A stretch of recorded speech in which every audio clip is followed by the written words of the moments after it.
दरअसल राजा दशरथ की 3 पत्नियां थीं, जिसमें दूसरी पत्नी का नाम कैकेयी था। जब राजा दशरथ के पुत्र भगवान राम का राज्याभिषेक होने वाला था, तब मंथरा के बहकावे में आकर रानी कैकेयी ने राजा दशरथ से अपने वचन मान गए। हालांकि राजा दशरथ भी वचनबद्ध थे। मंथरा के बहकावे में आकर रानी कैकेयी ने राजा दशरथ से भगवान राम के लिए 14 वर्ष का वनवास मांगा और भरत को अयोध्या का राजा बनाने के लिए कहा। तब राजा दशरथ को वचनबद्ध होने के कारण दोनों वचन को माननी पड़ी। अब आपके मन में यह सवाल चल रहा होगा कि आखिर कैकेयी ने 14 वर्ष के लिए वनवास क्यों मांगा, क्यों नहीं 10 साल 12 साल मांगा। तो चलिए इसको भी जानते हैं। कैकेयी ने मांगा था 14 साल का वनवास।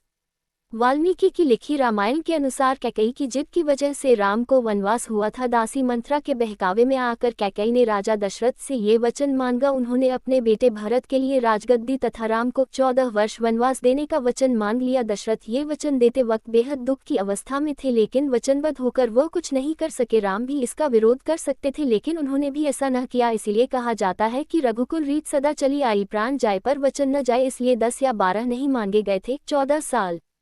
कैकेयी ने राम के लिए 10, 12 या 13 नहीं बल्कि 14 साल के वनवास पर भेजा था, क्योंकि वह इससे जुड़े प्रशासनिक नियम जानती थी। त्रेतायुग में उस समय ये नियम था कि यदि कोई राजा अपनी गद्दी को 14 साल तक छोड़ देता है तो वह राजा बनने का अधिकार खो देता है। यही वजह रही कि कैकेयी ने राम के लिए पूरे 14 वर्ष का वनवास मांगा। हालांकि कैकेयी के ही बेटे भरत ने उनकी इस चाल को कामयाब नहीं होने दिया और राम की गद्दी पर बैठने से इनकार कर दिया। जब राम वनवास पूरा करके लौटे तो भरत ने उन्हें उनकी राजगद्दी ससम्मान लौटा दी।